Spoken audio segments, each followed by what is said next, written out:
안녕하세요. 새롭게 와서 주영훈입니다. 안녕하세요. 연예일입니다. 안녕하세요. 정봉균입니다. 하나님은 여러 방법으로 당신의 살아계심을 나타내시는데요. 오늘 초대 손님의 삶에 나타나신 하나님은 기적 그 자체입니다. 네, 맞습니다. 과학적으로, 의학적으로 이게 말이 되나 하는 일들이 이분 삶에는 많이 일어났는데요.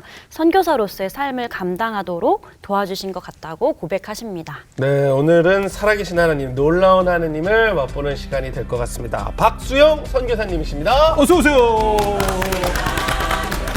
안녕하세요. 반갑습니다. 안녕하세요. 반갑습니다. 네. 자리해주죠. 반갑습니다.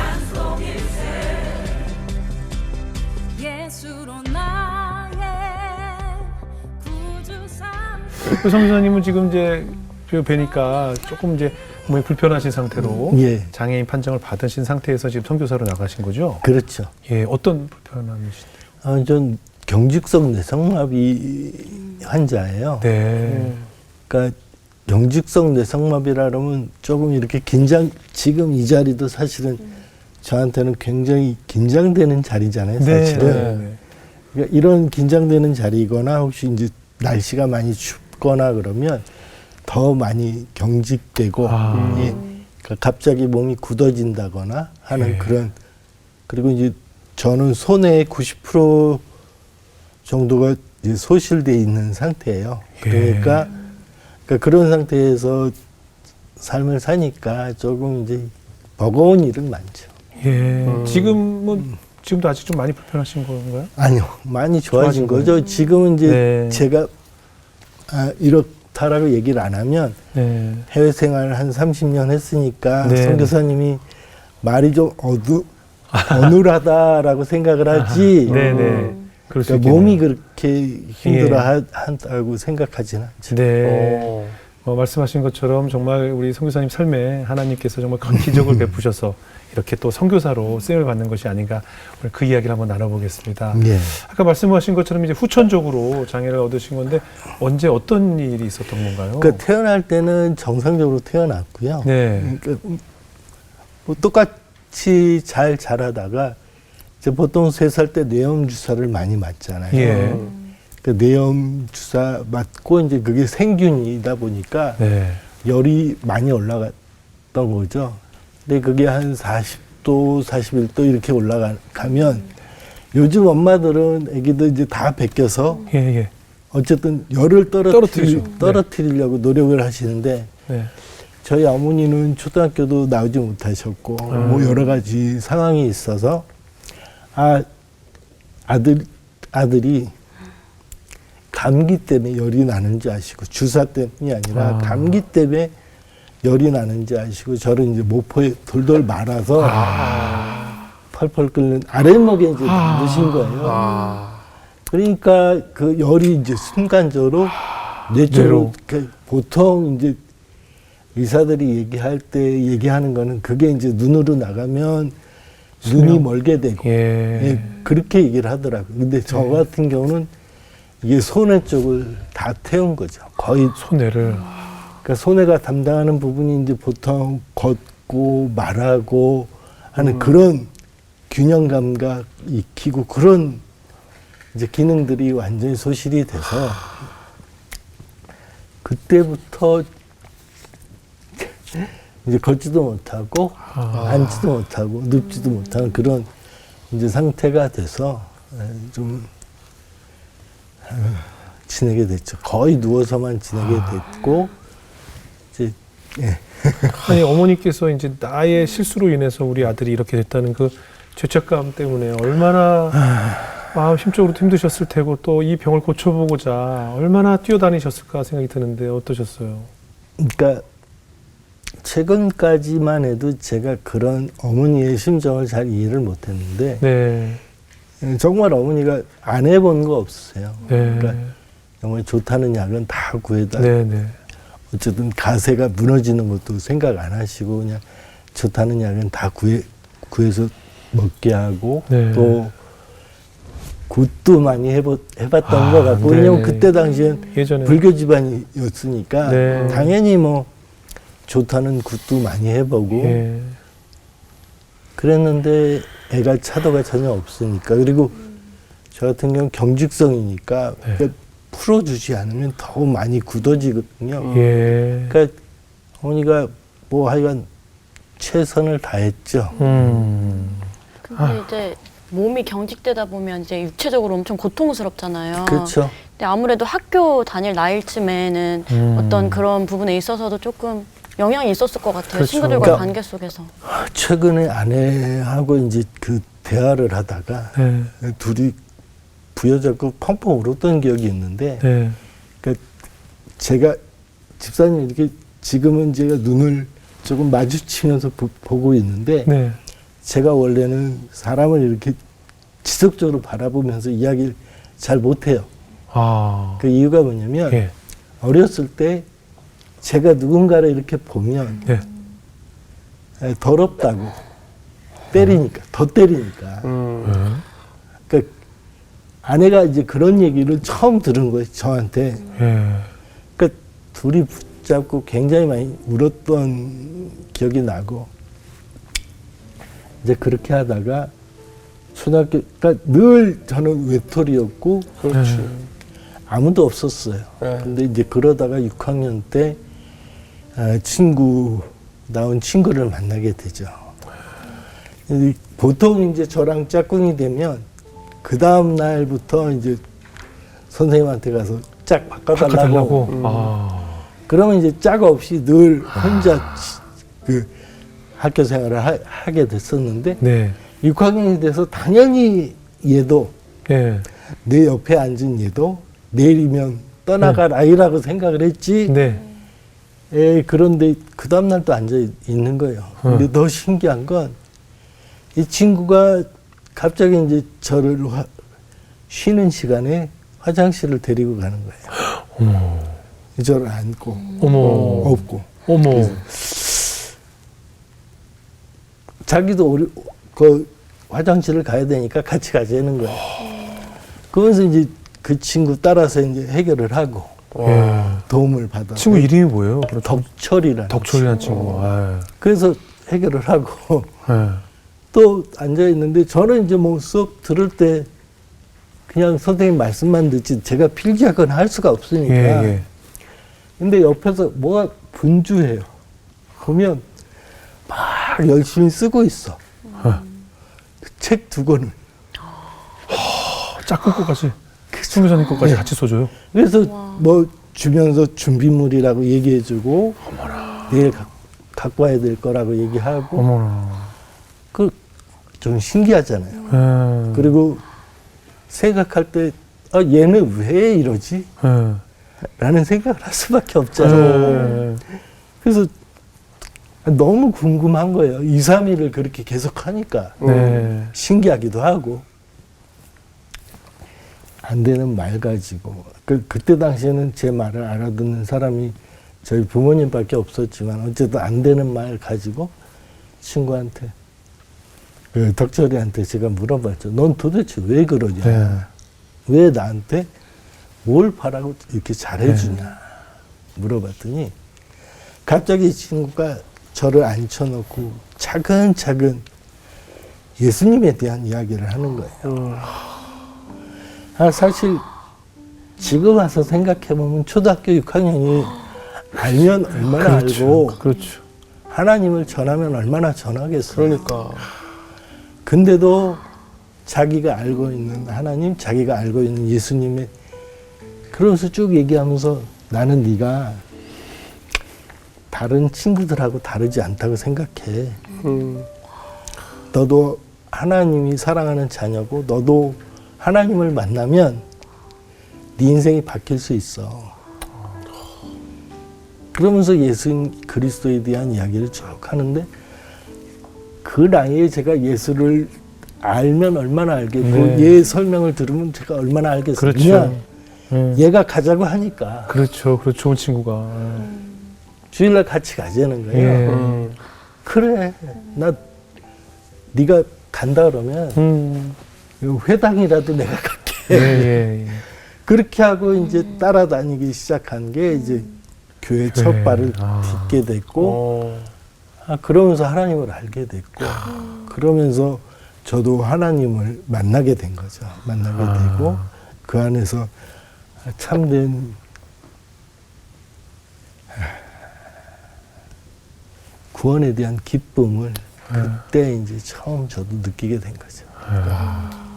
덕철님께서 그러면 교회도 다 뭐 안아주셔서 데리고 그렇죠. 가고. 이 친구가 거의 이제 손발이 되다시피 했죠. 와, 근데 초등학교 6학년. 예. 근데 더 신기한 건 이 친구가 한 달인가 2달 뒤에 저희 집 바로 앞쪽으로 이사를 왔어요. 어머나. 그것도 좀 신기하잖아요. 아, 그리고 보니까 지금 키도 크시고 덩치도 좋으셔서 어릴 때도 크셨을 것 같은데. 아니요. 아니요.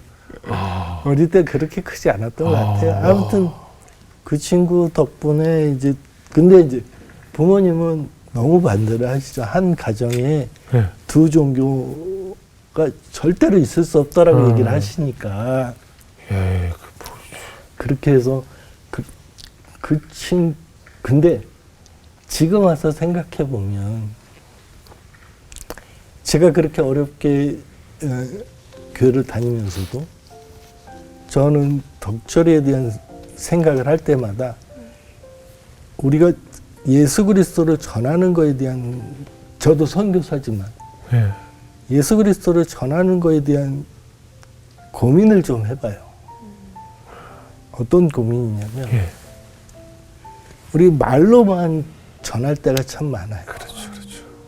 그러니까 삶을 통해서 전해야 되는데 맞아요. 그러니까 이 덕철이라는 친구는 처음에 저한테 예수에 대한 이야기를 하면서 저한테 들어온 게 아니라 아니죠.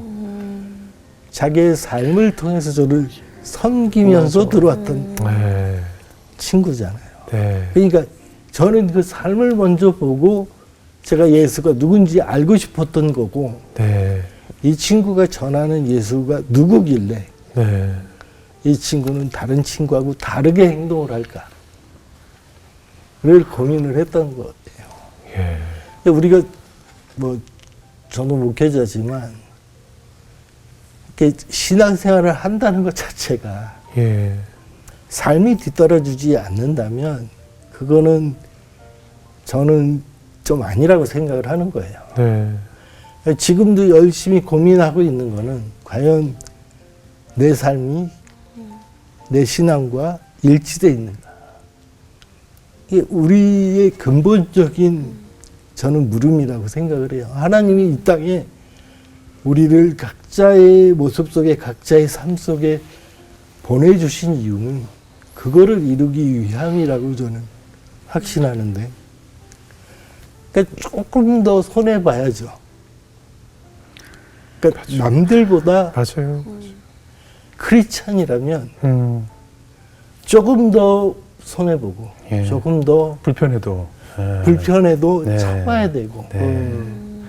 그냥 예수 그리스도의 이름으로 참는 거죠.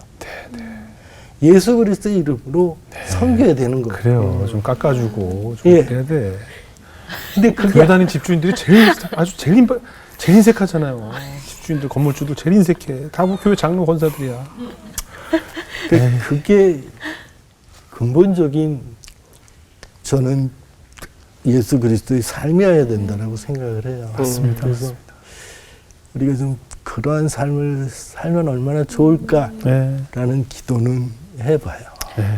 그런데 이제 혼자 화장실도 가지 못하실 정도로 거동이 불편하신 상태였는데 이제는 또 회복이 되셨잖아요. 네. 그것도 이제 하나님의 은혜라고 고백을 하시는데 또 어떤 은혜가 있으셨는지. 그러니까 저는 보통 항상 누워 있었기 때문에 가끔 이렇게 몸을 뒤집어줘야 등창이 안 나고 욕창이 안 나니까. 네네.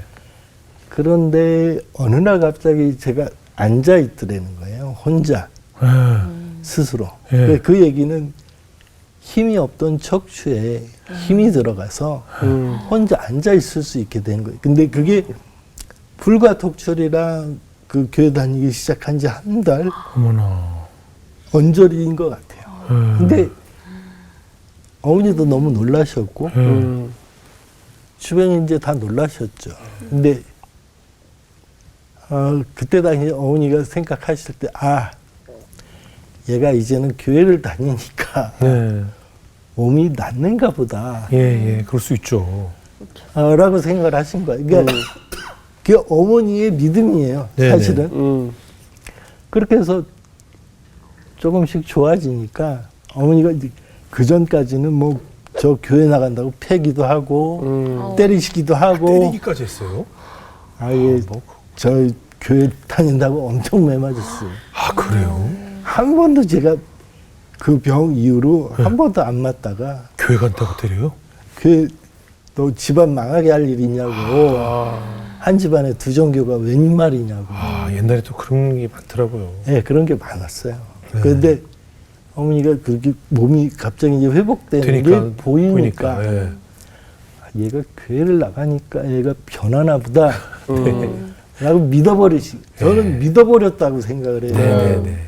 그러니까 그렇게 믿음이 중요한데 믿어버리고 나니까 그래 그럼 이제 너는 교회를 다니고 나는 지금처럼 계속 관악산에 올라가서 지성을 드리고 예.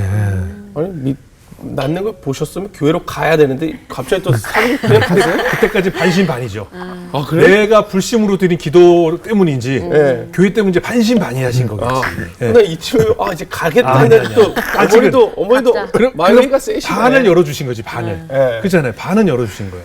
그렇게 해서 한 집안의 두 종교가 이제 그때부터 가능했던 거고 이제 참 신기한 거는 교회를 다니면 다닐수록 마음은 더 편안해지고 그러니까 그 전까지만 해도 내가 살아야 되는 이유가 없었던 사람이고 죽고 싶은 네. 마음밖에 없었는데 이제는 살고 싶은 거예요. 예.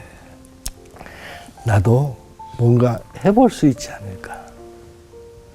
나도 이제 바뀔 수 있지 않을까라는 생각을 하게 되니까 네. 그 전까지는 물리치료 받는 게 너무 고통스러워서 싫었는데 네. 하게 되더라고요. 아파도 가서 물리치료 받고 그러니까 차츰차츰 좋아지는 거예요. 네. 점점 좋아져서 결국 제가 고등학교 2학년 때인가 이제 제대로 걷기 시작했죠. 그러니까 서서히 예. 이렇게 앉게 되고 휠체어를 탈 수 있게 되고 그다음에 이제 그런 수순을 밟아서 목발을 밟다가 이렇게 그렇게 해서 뒤뚱거리는 모습이지만 어쨌든 비틀비틀 넘어지기도 하지만 아무튼 고등학교 2학년 때부터 이제 조금 정상적인 삶을 살 수 있게 된 기적이네요. 거죠. 예, 그래서 하나님이 하신 일이라고 저는 고백해요. 남자 18개월 걸릴 때 18년이 걸리셨어요. 그렇죠. 이렇게 내 육체가 달라지는 동안에 언제 어떤 순간에 하나님을 좀 뜨겁게 만났을까요? 뭐 지금까지 쭉 얘기를 들으셨으니까 항상 집 아니면 네. 학교 그렇죠. 밖에는 없었던 삶이잖아요. 예. 거기에 이제 교회까지 해서 세 군데를 왔다 갔다 했는데 예. 어느 날 교회 공고가 뜨는데 여름 수련회를 간다는 거예요. 네. 3박 4일 동안. 그것도 바닷가로. 그러니까 한 번도 외부로 나가보지 않았던 그랬겠네요. 사람인데 너무 가고 싶은 거예요. 그래서 어머니한테 얘기를 했더니 누구를 힘들게 하려고 네가 거길 가지. 왜냐면 뭐 몸이 성치 않은. 그러니까. 그 덕철이는 갈 거 아니에요, 덕철이. 그래서 이제 덕철이가 책임지겠다고. 그렇지. 와. 덕철이가 거의 덕철. 엄마 역할 했네요. 책임질 테니까 보내만 주시라고. 예. 그래서 이제 대단하다. 같이 가게 된 거예요. 중학교 예, 2학년 때 이제 같이 가서 정말 뭐 처음 이제 바다도 보고 처음 네. 친구다운 친구들. 그러네요. 를 처음 이제 만나서 같이 얘기도 하고 밤새 떠들고 밤새 이제 뭐 얼마나 좋아요. 그러다가 네. 그러니까 거의 잠도 안 잤던 것 얼마나 같아요. 신났어요. 네. 네. 그렇게 하다가 잠에 마지막 많고. 날 보통 캠파이어 하면서 네네. 기도해야 하고 맞아요. 이게 수순이니까 네. 이제 막 기도를 하는데 세미한 음성이 들리는 거예요. 네. 제 신앙이 별로 이게 많지 않았을 때니까 이게 무슨 말인지 잘 이해를 못했어요. 근데 세미한 음성이 들리는데 내가 너를 낫게 해주면 너는 나한테 뭘 해줄 수 있니?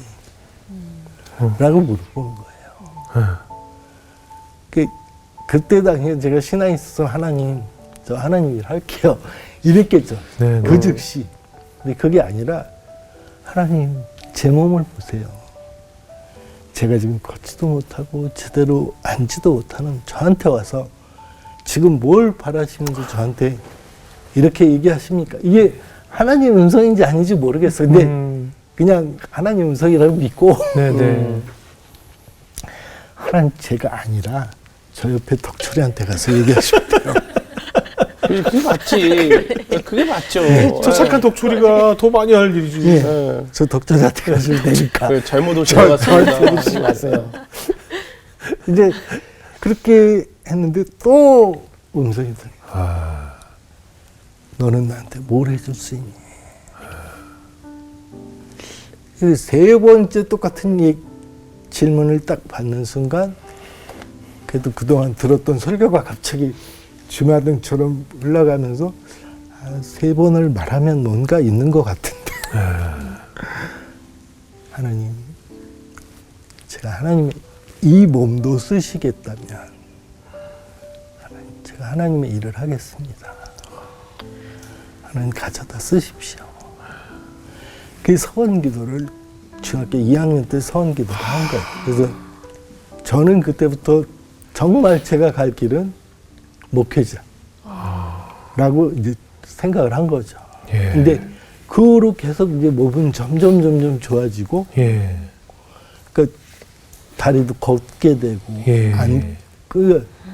너무 신기한데, 그래서 하나님, 예, 갈게요.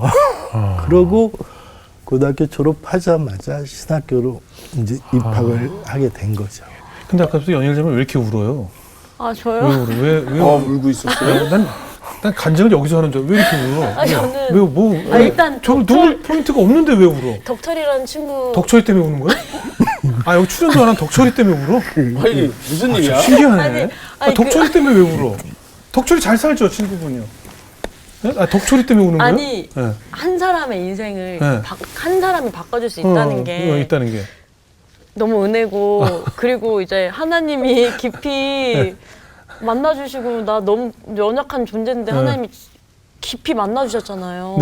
근데 지금 왜 오는 거예요? 너무 은혜라서 T와 F의 만남. 근데 덕철이랑 은혜인데 지금 왜 그래? 너무 은혜잖아요. 아니 울면 연애인데. 올 포인트가 전혀 없잖아요. 아니 눈물이 항상 계속 저희가 나요. 방송을 해보면 우리 연일자매에게 하나님이 누군가 이렇게 임재했다는 것에 굉장히 눈물. 저는 누가 죽음에 대한 이 죽음 얘기만 들으면 눈물이 나는데 여기는 임재 하나님이 탁 뜨겁게 이면 눈물이 나요. 그게 좀 달라. 저는 아직까지 눈물이 안 나. 여기 어떻게든 죽든가 말든가 안 눈물 안 나. 여기는 뭐 쑤셔도 안 나. 네. 그게 좀 차이가 있습니다. 전 제가 아프면 아프거나 힘들 때. 아무튼 그래서 어떻게 보면 하나님의 나에게 주신 은혜가 예. 내 육체의 변화로 인해서 살아 계시다는 것이 어떻게 보면 우리 선교사님의 부모나 주변 사람들에게도 눈에 띈 거 아니에요. 그렇죠. 그죠? 예. 근데 여기서 더 중요한 거는 네.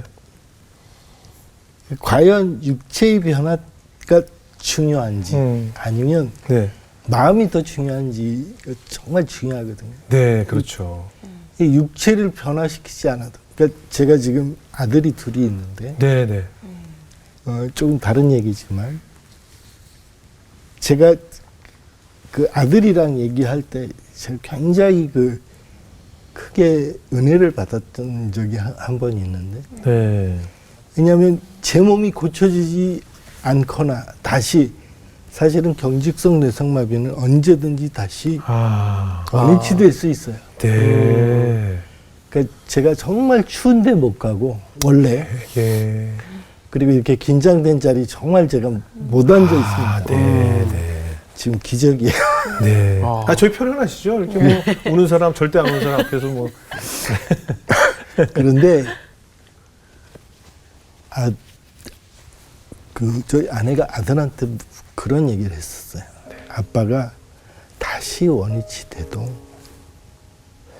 과연 우리가 하나님을 정말 의지하고 신뢰하고 나아갈 수 있을까? 아빠의 간증이 지금은 어쨌든 걷지 못하다가 걷게 된 이후에 하나님을 간증하고 있지만 이 간증의 삶이 어느 날 갑자기 아빠가 걷지도 못하게 되고 앉아있지도 못하게 되고 누워만 생활한다면 너희들은 과연 어떻게 할 거야? 하나님을 어떻게 생각할 거야? 그럼에도 불구하고 하나님이 아빠의 삶을 지금까지 인도하셨던 것처럼 우리의 삶을 그렇게 인도해 가시는 것을 우리가 믿고 가는 것이니까 상황이 중요하지는 않다라는 거예요. 중요한 거는 우리의 몸의 변화가 중요한 게 아니라 네. 우리의 삶의 변화가 우선되지 않으면 그렇죠. 그렇죠. 그러니까 저는 제 몸이 변했다는 것도 중요하지만 저는 삶이 변했거든요. 예. 제가 생각하는 것 자체가 변했거든요. 예. 그게 더 중요하지. 그러니까 초점이 자꾸 이렇게 육체적인 변화 또는 하나님이 내려주신 치유의 은혜 네. 여기에 초점을 맞추면 네네. 정말 하나님이 우리한테 요구하시는 예. 삶의 변화, 마음의 변화 이런 거를 우리가 바라볼 수가 없어요. 네. 근데 어머님은 어떠셨어요? 어머님의 시선에서는 그래도 아들의 육체적인 변화가 영향이 있지 않았을까 싶거든요. 그러니까 그죠? 어머니가 이제 그렇죠. 어느 날 갑자기 나도 교회 갈란다. 봐봐. 네, 이거예요. 어머니가 뭐, 아니야, 이거 하시다가 갑자기 이제 찬송가 드신 거 아니에요? 목탁에서 찬송가로. 지금 권사님이시고 봐봐. 가장 든든한 기도의 후원자이시고 네. 예. 아직도 산에 가시면 산을 너무 좋아하시는 거예요. 이렇게까지 변화를 네, 봤는데 그럼요. 네. 산에 가시면 그냥 등산객이시고. 그러니까 이렇게 많은 분들에게 그렇게 영향을. 예. 아무튼 저는 그렇게 해서 신학을 시작을 하면 예. 모든 게 해결될 줄 알았어요. 예. 이제 나는 신학교만 들어가면 예. 다 해결될 수 있어라는 기대에 안고 예, 신학을 하셨어요. 신학교에 입학을 했죠. 예. 근데 아니에요? 아니더라고요. 네. 뭐가? 지금도 그렇지만 교회에서 어쨌든 전도사로 사역을 해야 교육전도사, 일반전도사, 강도사, 목사 네. 이렇게 어쨌든 스텝을 밟아갈 수 있어요. 네. 근데 이제 그 처음이 교육전도사 어쨌든 시작을 해야 되잖아요. 교회에서 사역을 해야 됩니다. 네. 사역을 나도 하고 싶죠. 이제 네. 배우고 있으니까. 네. 그때 이력서를 써서 가지고 가면 이제 교수들이 워낙 공부를 잘하니까 항상 장학금 받고 하니까 잘 써주셔요. 예. 추천서는 너무 잘 써주시니까 예. 추천서랑 이력서랑 소개해 주시는 교회 가서 인터뷰를 하면 반응이 여러 가지세요. 아, 그래요, 또. 이해는 해요. 예. 이해는 해요. 과연 저 몸으로 사역을 할 수 있겠어라는 네. 예, 그 이해는 하지만 대놓고 그 앞에서 이러는 건 좀 아니잖아요. 예, 그런 목사님들도 계시고 예. 아무튼 신학교 3년 동안 사역을 하려고 예. 100통의 이력서를 써봤어요. 아. 100군데의 교회를 두드려봤어요. 다 근데 안 되더라고요. 안 되는 건 안 돼요. 그래서 내가 이 길 갈 게 아닌가 보다. 하나님 조금 내가 생각이 짧았던 것 같다. 그래서 하나님 제가 이 길이 아닌가 보다 하고 이제 자퇴서를 내려갔죠. 예. 학교에. 아무튼 제가 이 길은 아니에요. 하나님 예. 저 너무 힘들어요. 그지. 그래서 더 이상 장애인에 대한 시선도 더 이상 받고 싶지 않고 예. 그럴 수 있어요, 충분히. 그래서 이제 그만뒀죠. 전과하셨어요? 그러니까 거기서 그만두고 컴퓨터를 다시 공부를 했어요. 아, 한 2달 컴퓨터 공부하고 컴퓨터 공학과 전문대학에 입학을 했고 아, 수석 입학, 수석 졸업 해서 프로그램 만들어서 프로그램을 판매할 때까지 그게 한 2년 반 사이에 쫙 일어난 일이에요. 예, 그러니까 저는 군대를 안 가니까 예, 저한테는 시간이 많은 거예요. 예, 예, 아무튼 그래서 그래도 이제 교회 다니면서 그렇게 사업도 하고 개인 사업도 하고 예, 예. 프로그램 설치도 해드리면서 그렇게 이제 제 삶을 살고 있었어요. 예. 늘 한 가지 걱정은, 한 가지 심려는 교회를 가서 앉아서 기도를 하면 자꾸 떠오르는 게 중학교 2학년 때 그 모습이 떠오르는 거예요. 예. 하나님한테 내가 소원 기도했는데 이게 맞나? 근데 안 받아주는데 어떡해. 그러니까 너무 힘들어요. 마음적으로. 근데 그때 저희 교회에서 필리핀 단기 선교 행정 간사 모집 요 공고가 딱 뜬 거예요. 네. 3주를 가야 돼요. 3주를 행정 간사로 갈 사람을 구하고 있다는 거예요. 네. 그래서 거기에 이제 신청을 한 거예요. 예. 하나님, 기도를 했죠. 하나님, 제가 지금 정말 바쁜데 제가 다 접고 3주 갔다 올 테니까 하나님, 우리 죄송합니다. 이런 말해서 죄송한데 하나님, 이게 없던 일로 맞받고 싶습니다. 요 정도로 퉁치자. 그렇죠. 예, 전문 용어 이 정도로 소원 기도 퉁쳐주시죠. 네, 예. 그렇죠. 그렇게 기도를 하고 예. 제가 다 내려놓고 예. 이제 단기 선교 3주. 왜냐면 행정, 그때는 이제 컴퓨터 하는 사람이 별로 없었을 때니까 제가 컴퓨터로 행정을 다 담당을 하면서 갔었던 거죠. 예. 근데 이제 필리핀을 딱 도착을 했는데 도착하면서 떠나는 날까지 만나는 선교사마다 제 손을 붙잡고 네. 형제, 전도사님 같은 사람이 여기로 와야 됩니다. 컴퓨터 할 사람이 너무 필요합니다. 선교사로 좀 오십시오.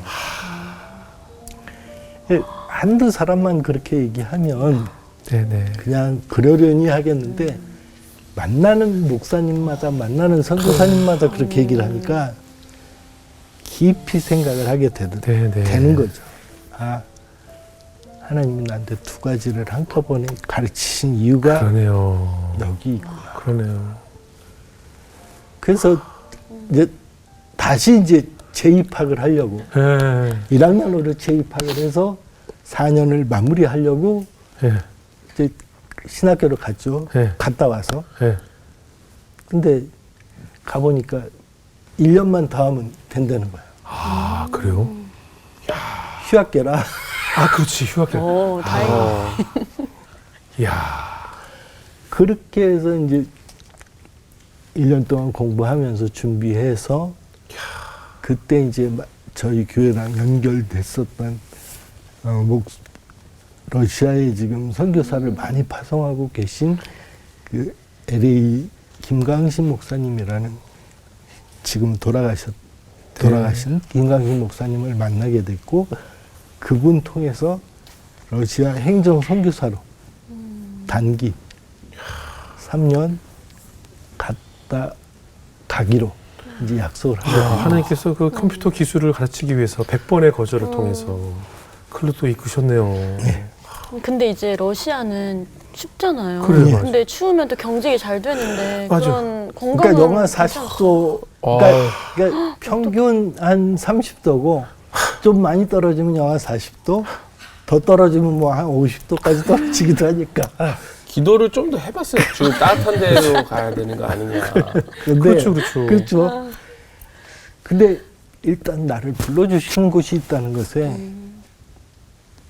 일단은 앞뒤 생각이 안 들었었어요. 사실은. 와. 그래서 일단 네 갈게요. 아, 라고 일단 저는 얘기를 한 거죠. 27살 된 청년이었고 예. 아무것도 모르는 사람이 일단 그렇게 해서 가겠습니다. 했는데 부모님한테 얘기를 하니까 아유, 부모님이 된다고 하지. 당연하죠. 아, 안 되지. 난 못 보내. 네. 그렇죠. 그렇죠. 이 반응이에요. 난 그러니까 내 자식 못 보내. 죽어도 안 된다. 예. 너 죽자고 가는 거지 그거는 예, 예. 네가 살자고 가는 게 아니다. 근데 제 마음에 나를 불러주시는 곳이 있으니 내가 가서 순교하더라도 날씨에 의해서 순교하더라도 내가 가자. 그렇게 해서 가게 된 거죠. 그런데 막상 도착해서 3년 동안 사역하면서 제가 한 번도 추위 때문에 아프거나 예. 감기가 걸리거나 없었어요? 해본 적이 없어요. 그러니까 그만큼 뭐 저도 많이 조심을 했지만 네네. 아무튼 근데 너무 그러니까 부모님을 떠나본 적이 없잖아요. 저는. 그러네요. 그리고 부모님이 늘 저를 케어하는 상황이었는데 그러니까 뚝 떨어져서 완전히 9시간 비행기 타고 가야 있는 나라로 억지로 분리를 시키신 거잖아요. 부모님은 그 염려도 있으셨겠네요. 날씨도 예, 날씨지만. 그러니까 어느 날 갑자기 이제 혼자가 된 거죠. 예, 예. 그 혼자가 된다는 거는 물론 이제 그때는 뭐 다 걷고 뭐 그랬지만 혼자 밥하고 혼자 빨래하고 다 해야 되는 거예요. 그런 상황이 이제 딱 되니까 너무 외로운 거예요. 예. 정말 외로운 거예요. 예. 근데 그때까지만 해도 제가 예. 결혼이라는 생각을 안 해봤어요. 러시아에 미녀들 많은데, 뭐 그러니까, 나타샤 아니, 뭐 이런 애들, 그러니까 러시아 가기 전에 뭐 스키로 끝나는 애들 많은데, 뭐 무슨 스키 이런 애들 참 많은데 근데 미녀들. 결혼을 생각하지 않았던 이유 중에 하나는 제 몸이 이러니까 그렇지. 과연 누가 나한테 시집을 오겠어. 맞아. 예. 자존감도 낮아 있고. 자존감도 워낙 낮고 예. 어릴 때부터 예. 계속. 예. 그러니까 누군가를 사귄다는 것 자체가 저한테는 어려웠어요. 예. 그러니까 근데 이제 그때까지 결혼 기도를 그러니까 안 했죠. 네네. 근데 러시아에 딱 도착해서 사역을 하는데 지금 말씀하신 대로 100 러시아인들이 정말 이쁘거든요. 난 원래 어릴 때 꿈이 러시아 여자랑 결혼하는 게 꿈이었어요. 진짜 저는 어릴 때 꿈이 러시아 모델과 결혼하는 게 꿈이었어요. 예. 그 어린애가 꾸는 꿈은 아닌데. 어린애가 그런 꿈지 않거든요. 아니, 아주 어린애는 아니지. 그러니까 20대 때 꿈이 그랬다는 거죠. 예. 근데 그런 이쁜 자매들이 네. 제가 사역하고 있는 오피스에서 왔다 갔다 하는데 설레지. 힘들더라고요. 나사가 계속 어떤 이제 너무 마음적으로 힘들어서 예. 그리고 자꾸 이제 죄를 예. 짓게 되잖아요. 생각으로 네네. 죄를 짓게 되니까 네네. 아무래도 기도를 좀 해봐야 되겠다. 네. 그때부터 이제 금식을 했어요. 아, 배우자 기도를 놓고. 예. 예. 그냥 기도하면 안 들어주실 것 같고 하나님 제가 40일 동안 금식을 좀 할게요. 근데 제가 사역을 해야 되니까 온전한 금식 3끼를 다 금식하는 건 못하겠고 하나님 제가 3끼 중에 1끼만 제가 주스만 먹고 곡기를 완전히 끊고 예. 기도를 하겠습니다. 기도 제목도 하나. 하나님 저도 짝 주세요. 하나님 저도 짝 주세요. 저한테 맞는 짝을 하나님 보내주시면 좋겠습니다. 그때부터 이제 40일 동안 기도를 한 거죠. 예. 그러고 나서 한국으로 돌아왔어요. 네. 이제 비자도 있고 해서 네. 한국으로 돌아와서 이제 그 와중에 어떤 자매도 만나려고 했었죠. 네. 했었는데 아무튼 그게 안 돼서 예. 이제 실망하고 다시 이제 러시아로 가려고 이제 준비를 하고 있는데 네. 극동방송에서 연락이 온 거예요. 예. 갑자기 예. 이런 대담 프로인데 장애인은 내 친구라는 프로가 있었어요. 당시에 예. 극동방송에. 예. 그 PD한테 연락이 왔는데 장애인으로서 지금 사역을 감당하고 계시다는 소식을 이렇게 전해 들었습니다. 혹시 생방인데 인터뷰 전화로 예. 하실 수 있겠습니까? 예. 그렇게 해서 인터뷰가 시작이 됐죠. 네. 근데 보통 이렇게 얘기하면 맨 마지막에 집사님 무슨 질문하세요? 앞으로 뭐 비전이나 뭐 기도 제목 뭐 이렇게. 그렇죠. 네네. 기도 제목. 그러니까 이런 얘기를 쭉 한 거예요. 네. 왜 러시아를 나가게 됐고, 쟤는 네. 어떻게 됐고, 어떻게 네. 해서 여기까지 왔습니다. 쭉 얘기하고, PD가 이제 갑자기, 기도 제목. 그럼 선교사님 기도 제목 하나 내놔주시면, 이 청취자 모든 분들이 함께 기도하겠습니다. 딱 네. 했는데, 선교사라면, 선교에 대한 기도 예. 제목을 러시아의 하는데, 부흥과 예. 모스크바 땅에 아주 뜨거운 성령의 불길로 이걸 했어야 되는데. 예. 갑자기 툭 튀어나온 게, 배우자. 예, 짝기도 하고 있습니다. 아, 그래 솔직한 얘기를 하셨네. 근데 이게 생광이니까 네. 끊지도 못하고 네. 그냥 나갔죠. 네, 그 정도는 해줘야지 뭐 솔직하게. 그렇잖아요. 솔직한 게 제일 좋죠. PD가 더 놀랬죠. 사실은. 그런 또 기도 놀래. 제목이 나올 줄 몰랐으니까. 예. 아무튼 그렇게 해서 그냥 공개 구원이 됐죠. 됐어요. 예. 근데 그걸 듣고 뭐 연락이 와요? 그렇다고? 예. 연락이 와요? 오, 신기하다. 그걸 제 듣고 PP가 불이 날 정도로 왔어요. 아 연락처도 공개했어요? 예. 네? 아 연락처도? 생방 중에? 아 삐삐 있던 시절에? 적극적으로 해야지. 아. 지금부터 한 28년, 29년 전 예, 얘기예요. 예. 그때 진짜 연락이 왔어요. 와갖고 연락이 와서 만난 자매가 7 7자매를 만났어요. 네네. 마지막 자매랑 결혼을 했죠. 아 7번째 자매님이 지금의 사모님. 성기사님도 적극적이셨네요. 아유, 그렇게 해야죠. 되게 찾으셨으니까. 지금 번호 좀 한번 올리면 되나요? 010. 안 돼. 그 스토커들 있어서 안 돼. 그 옛날 삐삐 시절이고 안 돼, 안 돼. 지금 여기도 쫓아다니는 남자들도 있고 안 되는데요. 네. 근데 이제 근데 이제 그 방송 자체가 장애인은 내 친구라는 아 미리 공개를 했죠. 네. 프로잖아요. 네네. 그러니까 그 방송을 듣는 사람들이 거의 장애인 아 아니면 장애인 가족들이에요. 그렇겠네요. 그러니까 제가 6명을 만나는데 6 자매가 다 아, 장애를 갖고 있어요. 예예.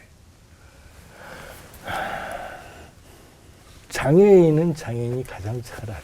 예. 저도 장애인으로 살아가면서 너무 힘들고 어려운 게 너무 많은데 네. 제 아내조차도 장애인이면 제가 감당하기가 너무 어려울 것 같은 거예요. 네. 하나님 이건 아닌 것 같아요. 그래서 적극적인 자매들도 있었는데 예. 한 번 만나고 예. 헤어지고 한 번만 그렇게 해서 6명 다 이제 네. 이 생각이 아 여기는 아닌가 보다. 이 네. 나라에서는 더 이상 소망이 없나 보다. 예. 모스크바 가서 찾아야겠다. 뭐. 그런 생각을 했죠. 네네. 예, 그러고 이제 들어가려고 준비하고 있는데 이제 7번째 자매한테 전화가 왔어요. 네. 근데 금요일 날 서로 금요 집회 마치고 통화를 시작을 했으니까 토요일 날 새벽 12시 한 반쯤 통화를 시작을 한 것 같아요. 예. 1시간 가까이 통화를 하는데 제 마음에 몇 마디 안 했는데 이 자매랑 결혼을 할 것 같은 마음이 갑자기 확 들어오고 아무래도 통하는 것도 있고 네네. 뭐 여러 가지가 이 자매일 것 같아요. 네네. 아 그럼 우리 그 자매도 교회 사역이 있으니까 네. 교회에서 주일 학교를 하고 있으니까 주일 다 마치고 월요일 날 저녁에 그때는 간호사였으니까 간호일 다 보고 저녁에 병원 근처에서 만납시다. 제가 예. 병원 근처로 갈게요. 네. 그리고 이제 약속을 하고 딱 전화를 끊음과 동시에 하나님 저한테 주신 짝일 것 같은데 설레이죠. 하나님 저한테 사인을 주세요. 아, 예. 정말 하나님 저한테 주신 짝이면 하나님 저한테 사인을 주세요. 제가 두 가지를 놓고 기도를 했어요. 우리 자매님한테 하나 물어볼게. 생판 모르는 남자가 만나서 1시간 이내에 프로포즈를 하면 받아줄 수 있어요, 없어요? 신고를 하죠. 그죠? 신고를 하지. 그럼 신고를 해야지. 없을 것 같아요. 없죠. 네, 없어요. 이거를 기도 제목으로 내놨어요. 하나님, 제가 아, 이 자매를 만나서 1시간 이내에 제가 프로포즈를 합니다. 정말 제 짝이면 그 입에서 노라는 대답만 안 나오면 아, say yes를 하면 예스는 아니고 노만 아니면 노만 아니면 뭐 생각해 보겠습니다 예. 정도라도. 예. 그러면 제 짝인 줄 알고 예. 어떤 장애가 있던 제가 결혼합니다. 아, 그렇게 기도 첫 번째. 네. 두 번째는 네. 통화하면서 6남매 중에 막내라는 거예요. 예. 그러면 반대를 시작을 하면 네, 네. 충분히 반대할 수 있는 조건이잖아요. 그렇죠. 제가 그렇죠. 장애도 있고 그렇죠. 선교사고 얼마든지 반대할 수 있는 조건이 층층이 쌓여 있는 사람이니 하나님 저 그 반대를 무릅쓰고는 도저히 못합니다. 그러니까 아무도 반대하지 않아야 됩니다. 두 가지 놓고 좀 무리한 네. 하나님 입장에서 좀 네. 빡센 기도였네요. 너무 세게 올라갔다. 그렇게 기도를 금식 기도를 특히 했어요. 두 번째 게 좀 넘어야 될 산이 많은데. 예. 네. 두 가지 넣고 금식 자매 만날 때까지 네. 금식 기도하면서 예, 예. 기다린 거예요. 근데 이제 약속 장소를 나가는데 6시에 만나기로 해서 노량진 근처로 만나러 나갔는데 예. 저 멀리서 다가오는데 딱 그 모습이에요. 상상했던 모습. 아니, 그럼. 자기가 이제 얘기한 네. 복장이 예, 예, 예. 그러니까 누군지 알 수 네네. 있게끔 딱 보자마자 아니다. 아니다? 저분은 저하고 짝이 될 수 없다라고 생각을 한 거예요. 일단 왜? 죄송합니다. 너무 이뻐요. 너무 반대로. 너무 예뻐서. 그리고 너무 정상이에요. 그래서 그러니까 그래도 여지가 있어야 되는데 나에게 들어갈 너무, 여지가 나에게 있어요. 너무 과분하다고 느꼈군요. 저 자매한테는 어울릴 수 없는 사람인 거예요. 제가 생각할 때. 네. 그러니까 이미 만나기 전에 포기를 한 거예요. 그러니 만났을 때 얼마나 편해요, 제가. 예, 예. 아무 부담이 없잖아요. 어차피 안 될 텐데. 그렇죠. 이렇게, 예. 들이대봐야 뭐 먹히지도 않을 거. 하나는 기도 취소 뭐 이렇게 하면서. 그러니까 40분 동안 자매 이야기는 다 한마디도 안 듣고 혼자. 제 얘기만 이렇게 떠든 거예요. 지금 떠들듯이. 40분을 예. 제 얘기 쭉 하고 나서 예. 그래도 하나님 그래도 어저께 기도했으니까 제가 기도한 대로 얘기는 하고 제가 딸기한테 받고 딱이. 그리고 깨끗이 갈게요. 일어나서 포기하고 일어나서 예. 그렇게 하고 한 시간 얘기했어요. 얘기를 했죠. 결혼해달라고. 자매님 하고 함께 러시아를 갔으면 좋겠다고 같이 사역하면서 만들어가면 좋겠다. 근데 네네. 그런 얘기를 한 했어요. 거예요. 네. 근데 갑자기 네. 닭똥 같은 눈물을 흘리는 거예요. 지금 연일 자매처럼. 어머나. 연일 같은 심성을 가졌네. 사모님이 어머나. 그래서 저는 속으로 생각할 때 충격이 심하다. 이건 말이 안 돼. 그렇지. 어디다 대고 무슨 이런 일이야, 말씀을 하시는 거예요? 나를. 이렇게 생각하시고. 빨리 일어나서 나가야 되겠다 이제 생각을 하는데 네. 갑자기 제가 거부할 마음이 없습니다. 그러고 나서 네. 바로 결혼 승낙을 해주신 거잖아요. 어쨌든 네. 결혼을 하겠다고. 그러고 나서 딱 일어나서 이제 저희 큰처형한테, 큰처형이랑 같이 살고 있었거든요. 그 우리 그 지금 뭐 아내가. 그래서 큰처형한테 인사를 드리러 가자는 거예요. 그날. 그래서 큰처형한테 이제 가서 인사를 드리고, 언니 내가 결혼해야 될 것 같아. 그렇게 선언을 해버린 거예요. 이 자매가. 예. 우리 아내가. 네네. 그랬더니 언니가, 그래 언니가 좀 촉박하긴 한데 준비해 볼게. 뭐 어떻게 된 거야? 이상해요. 뭐, 그렇게 해서 바로 이제 진행이 돼서 그 다음날 저희 처남이 목사님이세요. 예. 통합진 목사님이신데 예. 그때는 송탄에 계셔서 예. 그 송탄에 계신 목사님한테 이제 허락을 받아야 되는 거예요. 예. 그러니까 갑시다. 그러고 같이 갔죠. 네. 그 다음날 만난 그 다음날 네. 화요일에.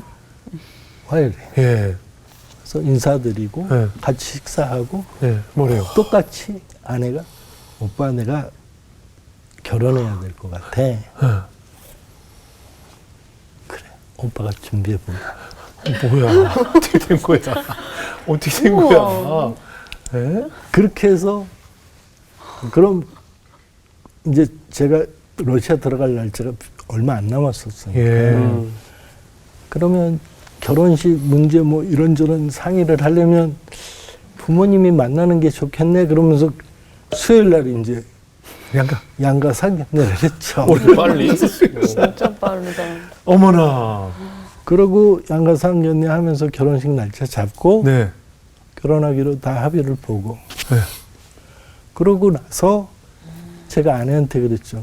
이제 둘이 남았을 때 다 네. 이제 집에 돌아가시고 둘이 네. 남았을 때 자매님 어차피 결혼할 건데 네. 결혼하고 가서 혼인신고 하나 예. 오늘 가서 혼인신고 하나 똑같이 했습니까? 뭐가 똑같아? 좀 생각을 좀 더 해봐야지. 많이 밀어붙이셨네. 예. 근데 저는 예. 이유가 있었어요. 왜요? 저는 비자가 네. 러시아 비자를 제가 가지고 있었는데 아, 아내가 되지 않으면 그렇죠. 같이 비자가 나올 때까지 못 오거든요. 예. 그러니까 같이 들어가고 싶은 마음에 예. 빨리 결혼식만 혼인신고 먼저. 혼인신고를 먼저 하면 예. 비자가 승계가 되니까 같이 갈 수 있잖아요. 그러니까 그 생각만 한 거죠. 저는. 예. 그러니까 그것도 설명을 했지. 예. 어쨌든 그래도 좀 생각해 보더니 뭐 어차피 결혼할 거니까요. 그래서 하세요. 하자고. 그러니까 지금 방금 들어오면 호칭도 아직 어색해서 자매님, 자매님이라고 부르면서 혼인신고를 한 거야. 예? 무슨 얘기인지 알지? 뭐 오빠 자기야도 아니고 그냥 자매님 혼인신고 하시죠. 네, 그러시죠 형제님 하고 찍은 거 아니에요? 예? 호칭 정리도 안 된 상태에서. 예? 그렇게 거의 만난 지 이른 시간 70시간 이내에 결혼 그 혼인 신고를 하게 된 거예요. 야, 이럴 수 있군요. 네. 그러니까 하나님이 하시면 정말 하나님이 밀어붙이시면 네. 이렇게도 되더라고요. 아하. 근데 저희 같은 경우 정말 특별한 케이스고 그죠? 네. 그럼요. 추천을 안 합니다. 네. 아니 혼인신고하고 좀 아내분 반응은 어땠어요? 사람이 보통 이제 눈에서 눈꺼풀이 벗겨질 때가 있잖아요. 콩깍지가 벗겨질 때. 예, 네. 있죠. 사실은 아내가 그 전까지는 제 그 어눌하고 장애의 모습이고 이런 게 안 보였었던 것 같아요. 네네. 그 혼인신고 하기 전까지는. 어. 근데 갑자기 혼인신고를 하고 갑자기 그 눈에 탁 들어오더래요. 또 어떻게 그러지? 근데 알고 만났는데. 아내 입장에서 제가 이제 잠깐 설명을 드리자면 네. 아내는 거의 중학교 때부터 배우자 기도를 했었던 분이에요. 네. 그 시골교회를 다녔었는데 시골교회 목사님이 스키야 배우자 기도는 어렸을 때부터 쌓아놔야 그게 네가 정말 성숙했을 때 정말 제대로 된 남자를 만날 수 있어. 이 얘기를 듣고 네, 네. 아주 어려서부터 예. 배우자 기도를 했고 예. 그러고 어른이 돼서는 20대가 돼서는 정말 이게 교회 사역하는 걸 너무 좋아했어요. 그런데 간호사라고 그랬잖아요. 예. 그러니까 듀티가 안 맞으니까 그 여름 성경학교를 다 못하게 듀티가 짜지니까 내가 하루 종일 교회에 있을 수 있는 방법이 뭘까? 사모가 되면 되겠다. 그래서 사모기도를 20대 초반부터 이제 사모기도만 했던 거예요. 저 만날 때까지. 예. 근데 그냥 하면 안 될 것 같고 아내도 이제 금식, 저녁 금식을 3년을 저녁 금식을 해요. 3년. 그렇게 해서 근데 이제 아내도 똑같이 저랑 통화하면서 네. 아내도 똑같은 마음을 받았던 거예요. 이 형제일 것 같다. 예. 라는 느낌을 딱 받았대요. 통화를 네. 하면서. 네네. 저도 동일한 느낌을 받았지만 아내도 네. 동일한 느낌을 받은 거예요. 근데 아내는 제가 장애인인 줄 몰랐어요. 네? 왜요? 이 방송으로 듣고 방송을 직접 듣지 않고 아. 아까 그 언니가 처음 가서 허락받았던 큰 언니가 네. 너랑 잘 어울릴 것 같아 해서 PP 번호를 번호를 주고 아. 연락해봐 해서 연락이 된 거예요. 네. 그러니까 제가 장애인인지도 모르고 나와서 저를 만난 거예요. 그럼 처음 대화하면서 전혀 뭐 그런 아니 얘기를 물론 제가 얘기를 했으니까 예. 쭉 40분 동안 네. 이런 장애가 있고 제가 러시아 가기 전에는 이 큰 물잔도 못 들었었던 사람인데 지금은 하나님이 서서히 고쳐주셔서 지금은 이 물잔을 들 수 있습니다. 예. 라고 이제 간증을 했을 거 아니에요. 예, 예. 그러니까 거기에 확 눈물이 난 건데 그러면서 얘기를 하는 게 하나님 누구나 하나님이 질그릇으로 만들어 놓으셨는데 이게 전화를 끊자마자 하나님이 질그릇으로 만들어 놓은 그 질그릇에 보석이 담기면 보석 그릇이 되는 거고 밥이 담기면 밥그릇이 되는 거고 음식이 담기면 음식 그릇이 되듯이 하나님 그 안에 담긴 보화를 제가 볼 수 있게 해주세요. 이 기도를 하고 저를 만난 거예요. 근데 제가 딱 프로포즈를 하는데 하나님이 그 마음속에 딱 이렇게 얘기를 하시더래요. 내가 얘를 붙잡고 있는 증표야. 표징이야. 라고 딱 대답을 해주신 거예요. 아니 하나님이 얼마나 저 사람을 사랑하기에 제 얘기 아닙니다. 아내가 얘기하는 거예요. 네네. 도대체 하나님이 저 사람을 얼마나 사랑하시기에 자기 거라고 저렇게 표식을 해놨을까. 그러니까 제 장애가 어눌한 장애가 이 사람한테는 하나님의 표식으로 보인 거예요. 네. 그러니까 장애가 장애를 안 보였던 거예요. 처음에. 근데 왜 도장 찍고는 갑자기 확 보이냐? 이게 뭐야? 확 온 거예요. 이게 뭐야? 그러니까 네. 그게 저한테 뭐라고 할 게 아니잖아요. 네네네. 그러니까 하나님한테 가서 기도를 하는데 하나님 이걸 갑자기 저한테 도장 다 찍은 다음에 보여주시면 이거 어떡하냐고. 이게 왜 이러냐고. 너무 괴롭다고. 너무 빨랐어. 응, 빨랐어. 40시간이 너무 빨랐어. 70시간. 70시간. 네. 그랬더니 하나님 이렇게 얘기하시더래요. 수키야, 나는 죽은 자도 살려. 나는 죽은 자도 살릴 수 있는 하나님이야. 저건 나한테 아무것도 안 돼. 딱 이렇게 얘기를 하시더래요. 그래서 갑자기 아내가 그 말을 듣는 그 음성을 들음과 동시에 하나님이 아무것도 아니면 저도 아무것도 아니에요. 하나님 믿고 제가 결혼할게요. 하고 결혼을 하게 됐어요. 근데 그 하나님이 나는 죽은 자도 살려라는 이 음성이 하나님은 지키셔도 하나님이고 안 지키셔도 하나님이잖아요. 그런데 그 하나님이 정말 지금까지 쭉 30여 년, 결혼한 지 30여 년 동안 계속 저를 치유해 가시더라고요.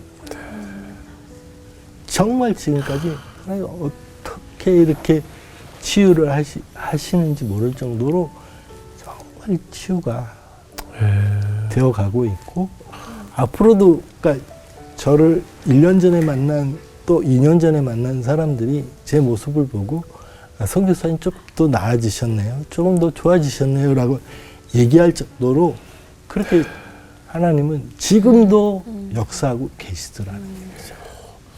아니 근데 이제 그 사랑하는 사모님과 태국부터 볼리비아까지 한 30년을 선교를 하셨잖아요. 근데 태국 선교하실 때 집안에서 힘든 일이 좀 생기셨다고. 예. 그렇게 결혼했으면 네. 모든 게 좋아야죠.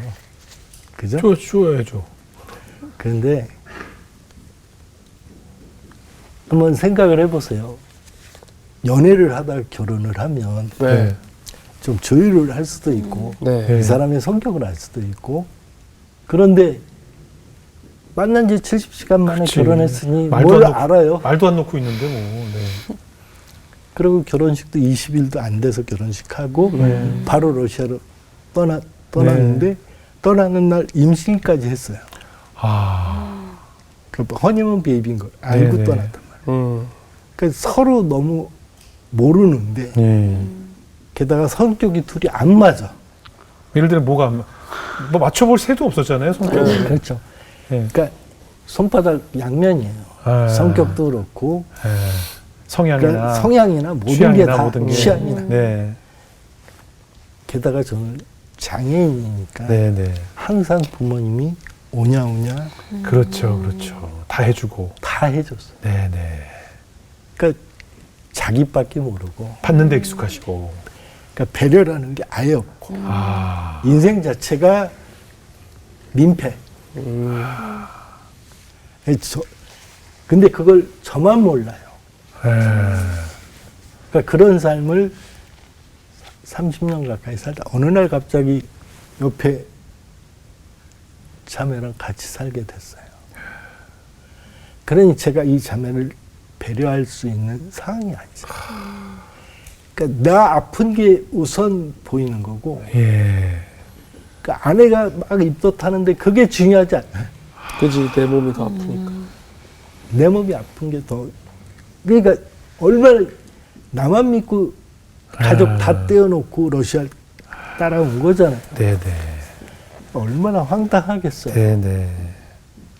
하나님의 음성은 분명히 들었는데 네. 삶을 보면 아니거든. 우리 삶을 보면 그래요. 예. 하나님이 분명히 맞다라고 우리한테 얘기를 해주셨는데 우리의 삶을 보면 너무 고난투성이고 말도 안 되는 게 연속되어질 때가 너무 많다는 거예요. 그러니까 그런 삶을 살다가 어느 날 아내가 한 8년 동안 그렇게 막 정말 죄송합니다. 지지고 볶고 정말 온갖 전쟁을 겪으면서. 전쟁을 치르는 사이에 애는 둘이나 생기고 네. 또 화양소에 생겨요, 원래. 예. 러시아 또 가서 그 먼 태국으로 또 가고 막 여러 가지 상황이 이어지는데 8년을 싸우면서 도저히 안 되겠다라는 생각을 둘 다 한 거죠. 근데 어느 날 아내가 이제 앉혀놓고 제 실상을 얘기를 해주는데 그러니까 그때까지는 못 들어봤던 얘기들. 즉 남에게 배려 없는 제 모습 또 정말 민낯 일일이 보여주는 거예요. 너무 부끄럽더라고요.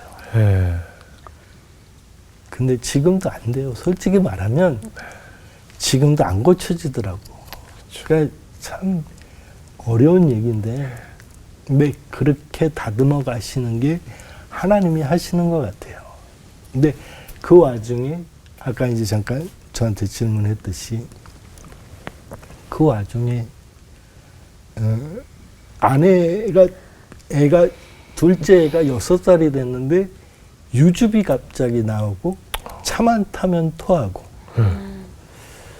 그러니까 이게 뭔가 해서 태국 사역하다가 그 태국에 있는 병원에 갔는데 갑자기 머리를 찍자는 거예요. 가슴을 찍는 게 아니라 머리 MRI를 찍자고 갑자기 얘기를 하더라고요. 그게 왜 그러냐 그랬더니 MRI 찍어야 된대요. 그래서 찍었는데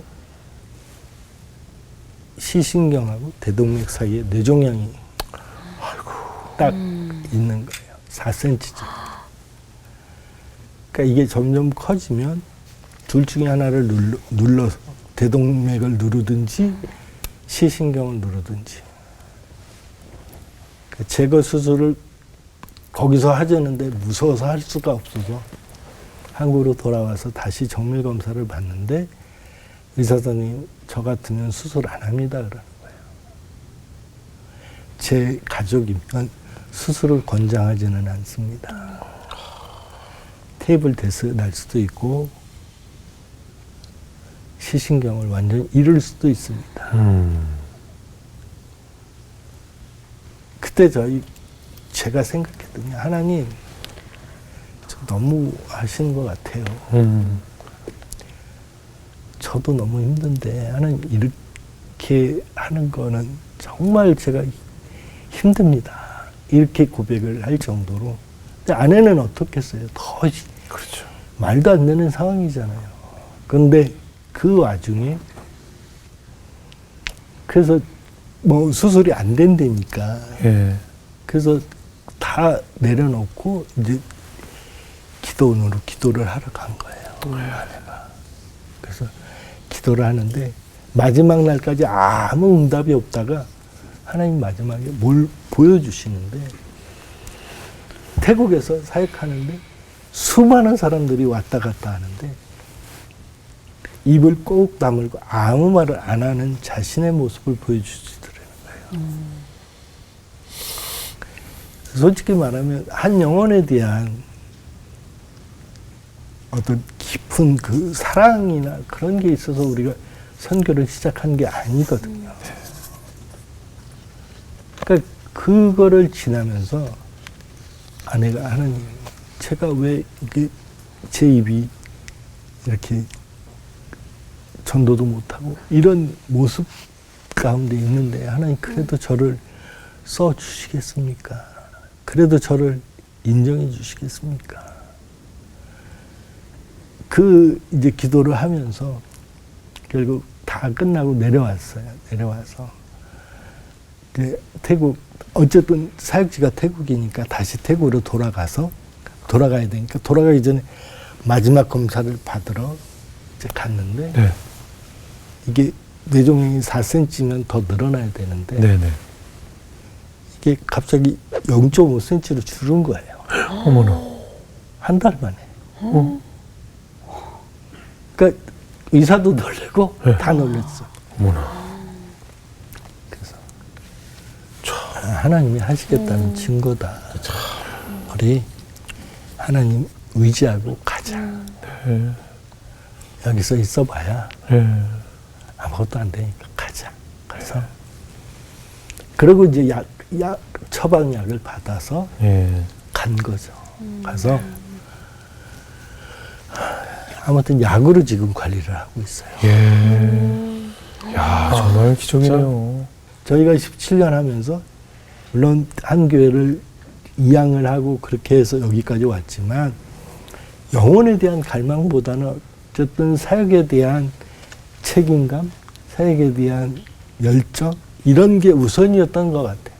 근데 이번에 이제 태국 사역을 현지인한테 이양을 하고 네. 어쨌든 선교는 현지인이 하는 게 최고로 좋기 때문에 그렇죠. 현지인한테 이양을 하고 저희가 볼리비아로 가게 됐어요. 네. 그래 볼리비아로 옮겨서 이제 지금 이제 한 영혼 만나면서 지금 한 20여 명 지금 저희가 2년 됐는데 네. 20여 명 모이고 있는데 그 중에 한 형제분 이야기를 좀 하면서 제가 영혼에 대한 이야기를 좀 했으면 좋겠는데 87 되신 할아버지세요. 예. 처음 저희 교회를 작년 9월 달에 방문을 하셨어요. 자기 딸 때문에 방문을 하셨다가 이제 저랑 대화하면서 예수를 믿게 됐고 저희 교회를 다니기 시작했어요. 근데 이분이 얼마나 열심히 교회를 얼마나 열심히 복음을 받아들이는지 정말 순수한 아이처럼 받아들이시더라고요. 네. 그런데 그래서 이제 저희가 바로 세례 교육하고 침례까지 다 했어요. 그러고 나서 2달 만에 돌아가셨어요. 그러니까 그분 장례를 집례를 하는데 하나님 나한테 영혼을 이렇게 맡겨주셨는데 내가 정말 지금까지 안이하게 사역을 했구나. 언제 하나님이 데려가실지 모를 우리의 인생인데 그잖아요. 이번에 들어오게 된 것도 사실은 어머니가 그 담낭암 말기 판정, 시한부 판정을 받으셔서 어머니 마지막 이제 좀 만나 뵙고 아이고. 마지막으로 추억도 좀 쌓고 하려고 이제 제가 지금 부랴부랴 갑자기 들어오게 된 거예요. 어머니 못 뵈고 지낸 시간이 굉장히 길었겠네요. 선교사 30년이 넘죠. 그러니까 어머니가 얼마나 그러니까 어머니 입장에서는 아들이어도 아들이라고 여길 수 없는 상황이었던 거죠. 예. 근데 그런 갑자기 이제 죽음이 너무 많이 가까이 온 거예요. 네. 그러니까 우리 성도도 그렇고 우리 어머니도 그렇고 주변에 갑자기 죽음에 네네. 임박한 사람들이 갑자기 이제 늘어나니까 저희 나이가 이제 그럴 때가 되니까 어머니 연세가 어떻게 되세요? 87 되셨어요. 예. 그러니까 정말 한 영혼에 대한 무게가 예. 이렇게 심한데 어떻게 할까?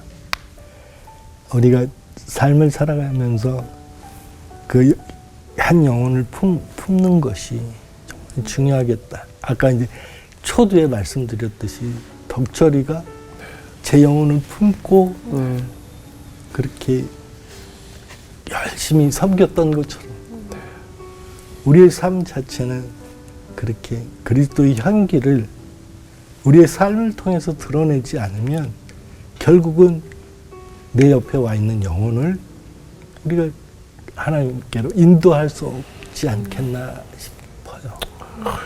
어머니랑 좀 시간을 좀 많이 보내셔야겠네요, 이번에. 아유, 참. 자녀들은 어떻게, 지금 어떻게, 나이가 어떻게 됐어요? 28, 26입니다. 잘 자랐어요? 지금 어디에서 어떤 일을 큰애는 하고 신학을 있어요? 하고 있고요. 신학하고 있어요? 예, 제가 다녔던 똑같은 신학교에서 신학을 하고 있고요. 둘째는 미국에서 지금 공부하면서 일하고 있습니다. 제가 선교사님들 나올 때마다 이 질문을 드려요. 저는 그게 궁금했거든요. 이렇게 평생을 하나님께 바쳐서 선교를 하고 있는 우리 선교사님들이 내 몸뚱아리, 이렇게 가족들 돌보지 못하고 오롯이 인생을 하나님께 바쳐서 내 자식들 돌보지도 못하면서 좋은 교육 시키지 못하고 오롯이 복음만 붙잡고 살아오셨는데 평생을 바쳐서 난 그 자녀들이 어떻게 됐을까가 저는 항상 궁금했거든요. 저도 역시 그렇게 자랐기 때문에 네. 그래서 항상 여쭤보면 대답이 다 비슷하세요. 나와 같이 신학하고 있다. 지금 어디선가 이렇게 훌륭하게 공부해서 잘 되어 있다. 정말 대답이 다 같으세요. 예. 하나님이 키우시니까. 그렇죠. 하나님이 하신다고 저는 믿어요. 그러니까 네네. 물론 아까 이제 잠깐 그런 얘기했잖아요. 신앙이라는 게 굴곡이 없으면 참 좋겠는데. 아, 신앙도 다 조울증이잖아요. 어떤 중이었거든요. 신앙도 다 조울증이에요. 예. 맞아. 자녀들도 그래요. 예. 그러니까 참 끝까지 좋으면 좋은데 예. 뭐 집사님도 아시겠지만 네네. 이렇게 하이텐션으로 쭉 가면 참 좋겠는데 네네. 그게 아니라 네. 너무 바닥을 칠 때도 있어요. 네네네. 물론이죠. 그 부모로서 목회자로서 바라볼 때 참 힘들어요. 네네. 하지만 믿는 게 하나님이니까 네네. 하나님이 하실 거를 믿어요. 예, 그러니까 예. 결국은 그 자리로 오게 하실 거고 그 자리에서 예. 하나님을 섬기게 하실 거라는 사용하실 것이고. 확신이 있기 때문에 네네. 지금도 두려워하지도 않고 네네. 그냥 묵묵히 바라보는 거예요. 네. 그래요. 네. 정말 이렇게 어머님 지금 아프신 모습 보고 또 이렇게 고향 땅에 오면 그냥 여기 머물고 싶은 생각도 드실 텐데 그래도 그 딸이야 땅을 품고 그 교회를 내가 목적한 데까지 이끄시기 위해서 계속 비전을 품고 계시는 우리 상교사님 위해서 저희도 열심히 기도하도록 하겠습니다. 아유, 감사합니다. 네, 우리 연일자님 오늘 어떻게 들으셨어요?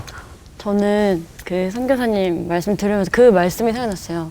우리가 이 보배를 질그릇에 가졌으니 이는 심히 큰 능력은 하나님께 있고 우리에게 있지 아니함을 알게 하려 함이라. 이 말씀이 생각났는데